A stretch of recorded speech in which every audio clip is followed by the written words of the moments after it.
Oke, jadi kalau secara nggak langsung, karena kan kalau kita lihat tadi kan berbicara tentang pelatih, terus juga terlepas dari pencapaian-pencapaian mereka, ini kan pelatih ini kan juga cuman penerima kerja gitu. Berarti Ya. secara nggak langsung ada salah satu pihak yang tentunya lebih bertanggung jawab dari itu ya, termasuk Yap. jadi direktur teknik dan juga federasi ya, Bung Arbay. Ya, cuman situasinya kan tidak hitam putih ya. Ketika tim kepelatihan ini dipilih dan juga pelatih sebelumnya Sintayong dipecat itu kan Zayers kan belum ada. Iya. Gitu. Nah, sekarang pertanggungjawabannya ya tetap ke PSSI dulu, tapi nanti untuk pemilihan ini kan juga tadi kriterianya udah sedikit kita singgung ya soal pelatih itu. Dan mungkin juga kalau misalnya PSSI ini kan nggak semuanya latar belakangnya sepak bola ya. Ya dia bisa nggak harus pinter untuk bisa ngambil keputusan yang bagus, tapi asal mereka bijaksana, misalnya merangkul semua stakeholders. Yang pasti yang pertama direktur teknik karena hierarkinya kan seperti itu. Yeah. Pengalaman dia kan udah banyak tadi Rizal udah singgung di Jordania dia cukup sukses tahu gua membawa Jordania ke Piala Dunia tentu, dan dia juga beberapa kali melatih di daerah Timur Tengah. Dia juga di Belanda juga pernah jadi pelatih juga kalau nggak salah ya. Jadi pasti koneksinya dia bagus lah. Nah tinggal bilang aja dia bayar, kan dia dibayar mahal untuk 1 miliar sebulan kan itu berapa? Tebal ya. Bro, saya tolong dong 2 hari lagi kasih gua list pelatih yang bagus untuk negara gua dan alasannya apa. Kan tinggal gitu kan. Kalaupun dia nggak ngerti gitu loh. Atau ajak ngobrol misalnya Mas Aryo ya kan. Iya kan yang benar kan. Nanti ada kendala bahasa. Nggak cocok di situnya tuh. Enggak, untuk diminta masukan atau Rizal atau siapa, ya nggak apa-apa. Kita tidak memaksakan, kita memberikan masukan, mungkin mewakili masyarakat kalau boleh. Lantas kita akan serahkan ke mekanisme mereka. Aturannya kan seperti itu. Ini masukan kita nih, kita juga nggak bisa maksa. Mas Aryo punya pendapat kita berbeda, nggak ada masalah. Nanti biar mereka yang mengambil keputusan. Dari semua pemikiran-pemikiran yang ada. Makanya kalau gue boleh saran, udahlah, gak usah pakai buzzer-buzzeran, nyewa-nyewa influencer, serius. Enggak, biar kaya pemikirannya. Biar kaya, nanti tetap mereka yang nentukan. Karena kalau udah mereka nentukan, oke, ini masukan. Tetap mereka yang ngambil keputusan, kita harus hargai. Nah, nanti waktu yang akan membuktikan apakah keputusan itu benar atau tidak, gitu. Ya, first things first-nya langkah federasi sudah tepat. Itu kan yang harus kita garis bawahi ya. Dengan segala chaos yang tercipta setelah laga melawan Irak, ya keputusan terbaik memang memecat Patrick Kluivert. Semakin lama ditunggu, semakin lama ini dibiarkan bola Chaos. api ini Makin ya, chaos pasti makin chaos. Apalagi kalau dipertahankan gitu kan, makin chaos pastinya. Jadi emang langkah paling tepat bagi federasi untuk menghentikan kerjasama dengan Patrick Kluivert. Karena memang kayaknya kita sepakat bahwa Patrick tidak punya kapabilitas untuk membawa timnas Indonesia ke level yang lebih tinggi. Jadi keputusannya sudah tepat, ditambah juga keputusan untuk mempertahankan direktur teknik. Ya, setuju gua. Mempertahankan coach Om Simon juga. Oke. Tapi Om Simon ada info katanya di Juga Kata- katanya sih yang dipertahankan dua itu. dua itu. Oke lah, yang oke. sudah pasti itu. Jadi satu, kalau kita bicara grassroots, kita bicara youth development, ada expert yang terlibat di situ. Jadi kan ini sudah langkah yang tepat. Lalu kalau kita bicara direktur teknik, tadi Rizal juga udah jabarin bahwa sosok Dwirs ini kan memang bagus dengan Jordania gitu. Kita butuh sosok yang mengerti sepak bola kawasan Asia gitu. Jadi memang orangnya sudah tepat. Nah, tinggal kita menunggu nih dari dia siapa aja nih rekomendasi yang dimunculkan siapa kira-kira. Nah, dari situ baru kita akan berbicara. Oke, tapi apakah ini udah sesuai sama blueprint yang sudah dijabarkan kemarin? Karena kan kalau kita lihat terkadang kan ini keluhan fans ya, Ya. pernyataan sama sesuainya kan nggak sesuai gitu, Betul. pernyataan sama kenyataannya nggak sesuai gitu. Jadi menurut Rizal, apakah ini udah sesuai sama blueprint dan juga rencana federasi ke depannya? Kalau blueprint agak tricky itu ya, karena kita harus tahu persis apa yang dimaksud dengan blueprint itu, diisinya tuh apa gitu. Tapi gue rasa dengan beberapa suara sekarang yang udah mulai keluar, gue rasa tuh setuju tuh. Gue tadi baca kayaknya berita ada tuntutan-tuntutan butiran begitu, salah satunya perlu ada target yang jelas di setiap kompetisi yang diikutin gitu. Dan gue rasa itu bisa membantu juga untuk bisa menyelaraskan dengan blueprintnya. Kalau suksesnya targetnya di tahun 2000 ini ya selaras sama Indonesia emas juga tuh ya 2040-an Targetnya jangan abu-abu ya. itu dia Mas. Berikan yang terbaik. Nah, Terbaik bingung itu gitu. jangan gitu. iya. Jangan kata terbaik lagi, tapi gue rasa poin butiran yang menyatakan kalau di setiap turnamen itu harus ada target yang jelas, mau disampai kemana atau targetnya apa, itu harus dilakukan dulu lah. Mulai dari situ aja dulu, karena turnamen-turnamen yang akan kita hadapi, gue rasa sangat ideal buat diterapin kayak begitu. Ada AFF di 2026, Piala Asia di 2027 dan di Piala Dunia targetnya 2030. Habis itu bukan cuma berhenti di timnas doang. Blueprint kan berbicara blueprint bukan cuma berhenti di timnas doang, tapi di kelompok umur, buat ke level-level ke bawahnya lagi. Jadi gue rasa masih banyak banget yang perlu dikaji dan kalau untuk yang terdekat ada Piala Dunia U17 juga gue rasa tuh udah paling tepat tuh. Gue kemarin banyak banget pertanyaan, perlu nggak nih kita datengin pemain diaspora gitu-gitu? Gue rasa nggak perlu kalau untuk U17 gitu. Karena blueprintnya nantinya mereka-mereka juga yang bakal mengisi skuad timnas di senior dan gue rasa Coach Nova juga diberikan kesempatan meracik tim ini di U17 untuk bisa ngasih yang terbaik dah di Piala Dunia di U17 itu. Jadi gue rasa secara blueprint mulai dari situ aja dulu. Target yang jelas di setiap kompetisi itu udah paling ideal. Tapi gue mau nyinggung tadi kata-kata Mas Haryo tadi soal soal ini bahasa-bahasa dan juga kadang tuh federasi kan ngasih pernyataan tuh yang abu-abu gitu. Ini kenapa sih? Karena kan kalau dilempar dengan bahasa yang abu-abu kan malah jatuhnya jadi bola liar gitu, Mas Haryo. Ya mungkin kalau mau bicara kekurangan ya dari sekian banyak sisi positif dari federasi, beberapa sisi kurangnya atau negatifnya ya kalau menurut gue pribadi ya mungkin pengalaman juga dari Harpa merasakan bagaimana bukan public speaking apa ya bicaranya? PRing dari PSSI itu yang justru kadang-kadang menjadi bumerang tersendiri bagi PSSI. Bagaimana ketika Coach Patrick menang langsung suaranya tuh langsung menghantam pelatih yang lama gitu. Ini dong, itu kan nggak perlu muncul dari federasi. Biarkan itu muncul dari publik, karena publik yang merasakan itu, publik yang melihat itu, publik yang menilai.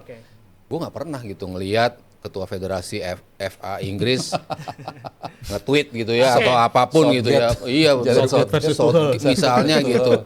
Tuh kan Southgate bagus gitu. Padahal kita udah guyup ya. Iya. Udah oke kita hargai sama-sama.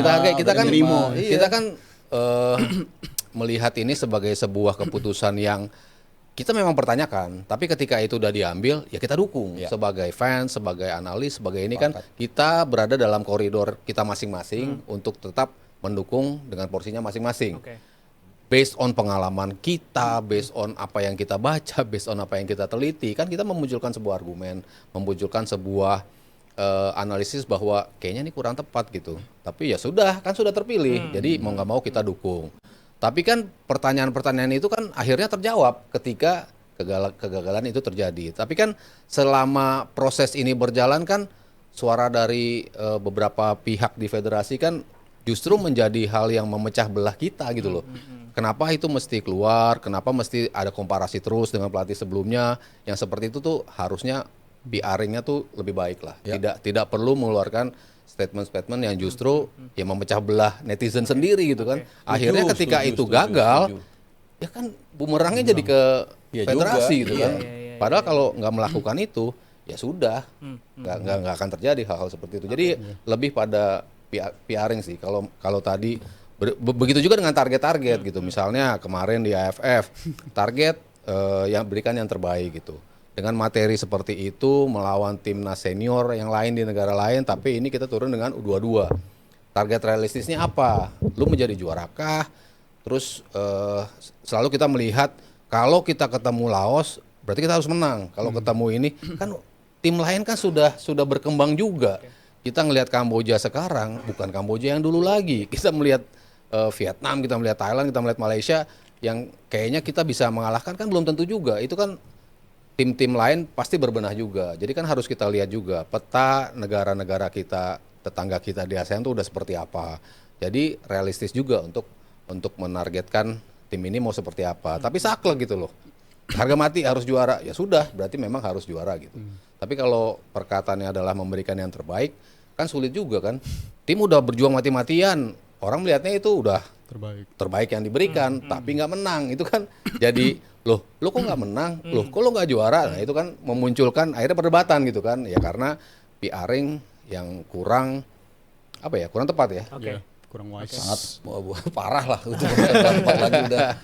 Ya karena itu ngaruh ya, apapun yang dicapai oleh timnas, oleh PSSI, kalau PR-ing yang jelek tuh bisa jadi setback gitu. Tapi apapun yang terjadi, misalnya kita nggak mencapai target sekalipun atau mungkin kita gagal, tapi kalau PSSI punya PR yang bagus, menurut gue tuh bisa meredam tekanan ataupun mungkin komen-komen negatif yang terjadi gitu. Jadi ya again itu salah satu hal yang penting yang harus diperhatikan. Ini kita masih sayang sama ketua sama PSSI nih. Jadi kita kasih masukan dan kembali lagi tapi ke mereka ya mau terima atau enggak gitu. Iya, dan gue soal konsumsi publik itu ya, karena menurut gue banyak banget sesuatu yang seharusnya nggak jadi konsumsi publik gitu. Kayak di episode Rabu kemarin tuh sampai ada yang di komen tuh gue baca, emang ada beneran ada yang ngomong kayak gitu. Beneran, waktu itu gue di hari Rabu gue singgung ada petinggi PSSI lah bilang katanya satu pemain diaspora gitu value-nya tuh setara 4 sampai 5 pemain di Asia Tenggara gitu. Itu kan secara nggak langsung di bawah alam sadar kita mikir ini pemain kualitasnya udah tinggi banget gitu. Sekalipun dia ada di atas lapangan artinya kita ekspektasi kita terbangun, kita bisa ngeliat tim ini ngeraih hasil yang positif. Itu ada salah satunya di stasiun TV itu ngomongnya. Jadi menurut gue sesuatu yang sama sekali nggak perlu disampaikan, sesuatu kayak gitu. Bung Arpa pasti tahu juga lah. Siapa nggak tahu sih. Wah, kecampur gue jadi. Jangan lempar tanggung jawab. Inisial lah, inisial. Jangan. Udah jelas inisial nanti. Dan secara tidak langsung kan ini membebani pemain tersebut. Iya, betul. Lo langsung waduh ngasih standar yang pressure. tinggi kan. 1/4. Dan gitu. yang selalu gue bilang kan, pemain-pemain ini sebelumnya belum pernah loh main di timnas senior. Ini mereka baru sekali loh tampil di timnas senior. Dengan dukungan yang masif ya. Iya. Ekspektasinya. Dulu mereka main mungkin di level junior. Di level klub mereka mungkin mendapatkan tekanan yang seperti apa gitu. Tapi di timnas dengan stake sebesar ini, gua rasa belum ada yang pernah juga pemain timnas kita merasakan itu. Apalagi yang baru datang. Kayak Emiliano gitu, ketika datang, lu harus perform lo gila lo, kita kejar lo nih untuk mereparasi. Ketika Oleh nggak main, lu harus perform. Itu kan pasti ada beban. Lalu ketika kita compare dengan negara-negara yang lain, memang secara value atau market value mereka kalah. Tapi mereka udah bersama di timnas lama loh ini. Ini tim kan as a team udah lebih siap. Itu yang terjadi pada Arab, itu yang terjadi pada Irak. Negara-negara yang kita ketemu lah, semuanya sudah merasakan level timnas yang sama, bersama-sama. Jadi as a team, ya mereka lebih kompak karena mereka sudah bermain bersama. Sementara kita, ya baru dirajut kan, pemain ini baru dirajut. Secara di atas kertas betul mereka value-nya tinggi.